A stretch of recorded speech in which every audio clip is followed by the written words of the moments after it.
আপুনি হাউচৱাইফ হয় বা আপুনি ঘৰতে আছে কি কৰিম আপুনি ডিচিজন ল'ব পৰা নাই কিন্তু আপোনাৰ কাম কৰাৰ ইণ্টাৰেষ্ট আছে বা আপোনাৰ জব আছে কিন্তু জবত ছেটিছফাইড নহয় বা যিসকলৰ পঢ়া শেষ হ'ল এতিয়া মই কি কাম কৰিম সেইটো লৈ মানে মানে চিন্তা হৈ থাকে বা আপোনাৰ লোকেল বিজনেছ কৰি আছে কিন্তু সিমান গ্ৰ'থ নাই গতিকে এইসকল লোকৰ কাৰণে মানে এক্সপৰ্ট বিজনেছটো এটা প্ৰপাৰ বিজনেছ হয় যিটো মানে আপুনি ঘৰত থাকিয়ে আপুনি ষ্টাৰ্ট কৰিব পাৰে তেনেকুৱা কোনো অফিচ ছেটআপ নালাগে বা আনুষংগিক আপোনাৰ কম পইচাতে আপুনি ঘৰৰ পৰা ষ্টাৰ্ট কৰিব পাৰে আৰু তাৰ কাৰণে আপোনালোকে এক্সপৰ্টৰ কোৰ্চটো মানে শিকাটো দৰকাৰী বা কেনেকৈ হয় সেইটো প্ৰচিডিউৰটো এবাৰ জনাটো দৰকাৰী আমাৰ ইনষ্টিটিউটত অসমীয়াতে শিকোৱা হয় এবাৰ জইন কৰক সকলোবিলাক কাণ্ট্ৰিৰ কাৰণে প্ৰচিডিউৰ একে ডকুমেণ্টেশ্যন একে গোটেইখিনি ষ্টেপ বাই ষ্টেপ গাইড দিয়া হয় আৰু বায়াৰ কেনেকৈ চাব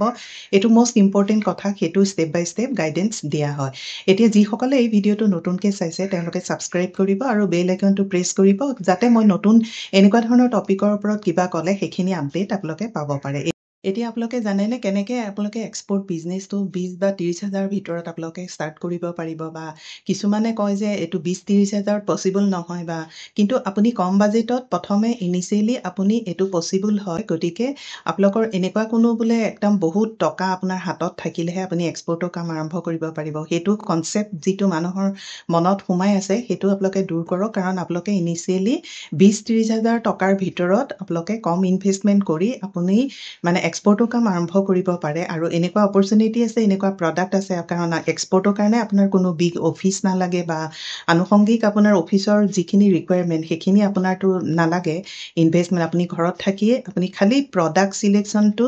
মেইন হ'ব লাগে বা প্ৰডাক্ট আপুনি যিটোৰ ওপৰত কাম কৰিব সেইটোৰ ডেপথ নলেজ আপোনাৰ লাগিব আৰু সেইটো কোৱালিটি প্ৰডাক্ট হ'ব লাগিব এতিয়া ষ্টেপ বাই ষ্টেপ মই গাইডেন্স ক'ম যে কেনেকৈ আপোনালোকে কম বাজেটত কি ধৰণৰ প্ৰডাক্টৰ ওপৰত আপোনালোকে কাম কৰিলে ছাকচেছফুল এক্সপৰ্টাৰ হ'ব পাৰি ষ্টেপ নাম্বাৰ 1 হৈছে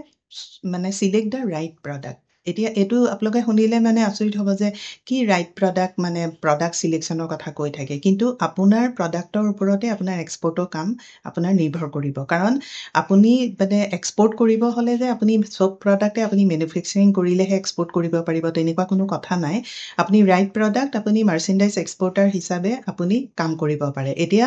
আপুনি যিজন মেনুফেকচাৰৰ পৰা বস্তুটো আনিব বা প্ৰডাক্টটো আনিব সেই প্ৰডাক্টটো আপুনি লোকৰ পৰা আনিলেও আপোনাৰ সেই প্ৰডাক্টৰ ওপৰত আপোনাৰ ডেপথ নলেজ লাগিব মানে আপুনি প্ৰডাক্টটো ভালকৈ ষ্টাডি কৰিব লাগিব কাৰণ আপুনি প্ৰডাক্টটো লোকৰ পৰা আনিছে আপুনিতো বাহিৰক সেইটো দেখুৱাব নোৱাৰিব যে মই এইটো লোকৰ পৰা আনি পেলাই দিছোঁ কিন্তু আপোনাৰ প্ৰডাক্টৰ নলেজৰ ওপৰতে আপুনি অৰ্ডাৰ পাব গতিকে বাহিৰে যদি আপোনাক সেই প্ৰডাক্টৰ ওপৰত আনুষংগিক কিবা কুৱেশ্যনছ কৰে তেতিয়া যদি আপুনি ক'ব নোৱাৰে বা কি ধৰণৰ প্ৰডাক্ট কি কথা তেতিয়াহ'লে আপোনাৰ সেইটো অৰ্ডাৰ কেতিয়াও আপুনি নাপায় গতিকে আপুনি বেলেগৰ পৰাই আনক যিয়ে নকৰক আপোনাৰ প্ৰডাক্ট নলেজটো আপুনি প্ৰথমে ল'ব আৰু তাতে আপোনাৰ যিমান সময় গ'লেও আপুনি কাৰণ এক্সপৰ্টত এটা কথা সদায় মনত ৰাখিব মানে কোৱালিটি প্ৰডাক্টহে এক্সপৰ্ট হয় সেইটো নেক্সট আহিলে মাৰ্কেট ৰিচাৰ্চ এইটো নাম্বাৰ 2 কাৰণ মাৰ্কেট ৰিচাৰ্চটো আপুনি কৰিব লাগিব যে বিফ'ৰ এক্সপৰ্ট আপুনি যিখন কাণ্ট্ৰি আপুনি টাৰ্গেট কৰিব সেই এতিয়া ছাপ'জ এক্সাম্পল হিচাপে আপুনি আৰ্টিফিচিয়েল জুৱেলাৰীৰ ওপৰত কাম কৰিব খুজিছে আপুনি USA টাৰ্গেট কৰিছে UK টাৰ্গেট কৰিছে তেতিয়া আপুনি চাব লাগিব যে USA UK আপুনি কোনখিনি মানে ওমেনৰ ওপৰত আপুনি কাম কৰিব যে ৱৰ্কিং ওমেন কৰিবনে নে য়াং ল'ৰা ছোৱালী কৰিব তেতিয়া আপুনি সিহঁতৰ ট্ৰেণ্ডিংটো চাব লাগিব যে তেওঁলোকে ইনিচিয়েলি মানে কোনটো টাইপৰ বস্তু আপুনি ভাল পায় কাৰণ আপুনি এতিয়া আৰ্টিফিচিয়েল জুৱেলাৰীত কাম কৰিলে সেইমতে আপোনাৰ চইচত যদি আপুনি বায়াৰক দেখুৱাই থাকে তেতিয়াহ'লে তেওঁলোকৰ সেইটো বস্তু মানে পচন্দ নহ'ব বা তেওঁলোকে মানে চইচ নকৰিব গতিকে আপুনি তেওঁলোকৰ পৰা মানে ডিজাইনটো আপুনি মাৰ্কেটটো ৰিচাৰ্চ কৰি তাৰ ওপৰত আপুনি তেনেকুৱা ধৰণৰ প্ৰডাক্ট আপুনি কালেকশ্যনে কৰক বা বনাওকে আপুনি তেতিয়া সেইটো মাৰ্কেটত দেখাব লাগিব আৰু তেতিয়া আপোনাৰ এক্সপৰ্টৰ কামটো ইজি হ'ব গতিকে আপোনাৰ মাৰ্কেট ৰিচাৰ্চ আপুনি যিটো প্ৰডাক্টতে নকৰক বা অৰ্গেনিক টি কৰক স্পাইচেছ কৰক আপোনাৰ সেইখিনি বস্তু আপুনি যিখন কাণ্ট্ৰি আপুনি টাৰ্গেট কৰিব তাত আপুনি মাৰ্কেট ৰিচাৰ্চটো মষ্ট ইম্পৰ্টেণ্ট কথা কাৰণ সেইটোৰ ওপৰতহে আপোনাৰ এক্সপৰ্ট মানে কৰাটো ডিপেণ্ড কৰিব এতিয়া ৰেজিষ্ট্ৰেশ্যন লিগেল ছেটআপ মানে আপুনি কোম্পানীৰ ৰেজিষ্ট্ৰেশ্যনটো আপুনি যিহেতু ঘৰৰ পৰা কৰিলেও আপুনি ইণ্ডিভিজুৱেল পেন কাৰ্ড দি আপোনাৰ গোটেইখিনি আপুনি কৰিব লাগিব GST ট্ৰেড লাইচেঞ্চ এইখিনি মই আগৰ ভিডিঅ'বিলাকত কৈছোঁ তাৰপাছত আপোনাৰ IC টো ওলাব লাগিব এক্সপৰ্ট ইম্পৰ্ট লাইচেঞ্চ যিটো আপোনাৰ মেণ্ডেটৰী ডকুমেণ্টছ হয় আৰু যিটো আপুনি এপ্লাই অনলাইনে কৰিব পাৰিব DGT ৱেবছাইটত মই আগৰ ভিডিঅ'বিলাকত কৈছোঁ কেনেকৈ আপোনালোকে এপ্লাই কৰি ঘৰত থাকি আপুনি IC খন পাব পাৰে এতিয়া আপোনাৰ যেতিয়া IC ওলাই যাব তেতিয়া আপোনাৰ IC খনত আপোনাৰ 500 ৰুপিজ ল'ব গতিকে আপোনাৰ সেইটো কোনো হেডেক নাই আপুনি আনুষংগিক ডকুমেণ্টছখিনি উলিয়াই IC উলিয়ালে আপোনাৰ এক্সপৰ্টৰ কাৰণে আপুনি ৰেডি হ'ল এতিয়া ষ্টাৰ্ট স্মল শ্বিপমেণ্টছ আপুনি এতিয়া এইটো চাওক যে আপোনাৰ এক্সপৰ্ট হ'ল বুলিয়ে আপুনি যে ফুল কণ্টেইনাৰ এটা অৰ্ডাৰ পাব ইনিচিয়েলি সেইটো কোনো কথা নাই আপুনি স্মল কোৱান্টিটি আপুনি অৰ্ডাৰ পালেও আপুনি এক্সপৰ্টৰ কাম কৰিব তেতিয়া আপুনি প্ৰচিডিঅ'ৰবিলাক শিকিব আৰু আপুনি মাৰ্কেট এণ্ট্ৰি কৰিব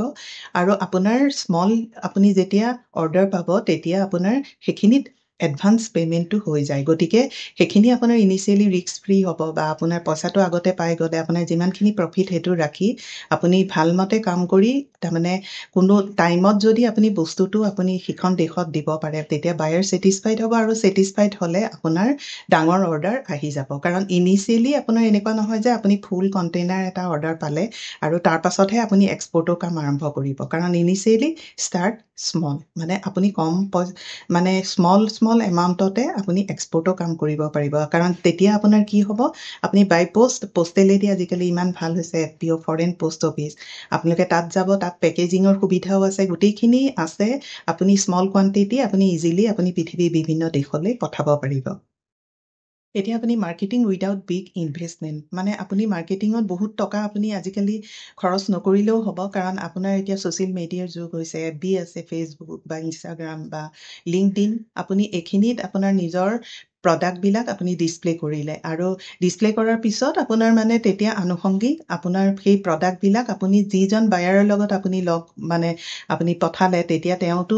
ইমিডিয়েট আপোনাৰ বেকগ্ৰাউণ্ডটো চেক কৰিব যদি আপুনি ক'তো এভেইলেবল নাথাকে তেতিয়াহ'লে তেওঁ আপোনাক বিশ্বাসটো কেনেকৈ কৰিব আৰু আপোনাৰ ইনিচিয়েলি আপুনি এটা ৱেবছাইট থকাটো ভাল কাৰণ ৱেবছাইটটো আপোনাৰ কি হ'ব আপোনাৰ এটা আইডেণ্টিটি এনেকুৱা নহয় যে ৱেবছাইট থাকিলে আপোনাৰ এক্সপৰ্ট হৈ যাব এনেকুৱা কোনো কথা নাই কিন্তু আপোনাৰ প্ৰডাক্টটো যদি আপুনি ৱেবছাইট এটা বনাই আপুনি দেখুৱাই থয় আপোনাৰ যিবিলাক আনুষংগিক ডকুমেণ্টছ তাত আপুনি ডিছপ্লে কৰি থয় তেতিয়াহ'লে মানে বায়াৰৰ এটা ট্ৰাষ্ট হয় মানে বিশ্বাস হ'ব যে এইজন মানুহে ভালকৈ কাম কৰিছে গতিকে সেইখিনি ট্ৰাষ্টৰ কাৰণে আপোনাৰ ৱেবছাইট এটা প্ৰয়োজন হয় গতিকে এইখিনি আপোনাৰ ইনিচিয়েলি মাৰ্কেটিঙত আপুনি ইমানখিনি খৰচ কৰিলে হ'ল তাতে আপোনাৰ প্ৰথমে ইনিচিয়েলি আপুনি ছ'চিয়েল মিডিয়াতে আপুনি আপডেট দি থাকিব বা ইনষ্টাগ্ৰামত বহুত আহে বা তেনেকুৱা ধৰণৰ লিংকডিনত এটা প্ৰফেশ্যনেল হয় গতিকে আপুনি বায়াৰৰ লগত কানেক্ট হ'ব পাৰে বা তেওঁলোকৰ পৰা আনুষংগিক মেইল ID লৈ আপুনি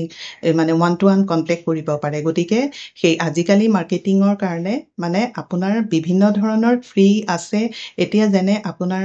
B2B ছাইটবিলাক যিবিলাক ফ্ৰী অপশ্যনছ হয় সেইবিলাকত আপোনাৰ প্ৰডাক্টটো লিষ্টিং কৰি থ'ব যেনে ইণ্ডিয়া বিজনেছ পৰ্টেল যিটো ইণ্ডিয়ান গভৰ্ণমেণ্টৰ আছে তাতে আপোনালোকৰ প্ৰডাক্ট ডিছপ্লে কৰি থ'লে এনেকুৱা নহয় যে ডিছপ্লে কৰি আপুনি এনেই থৈ দিলে নহ'ব সেইবিলাক আপুনি মাজে মাজে হেৰি কৰিব লাগিব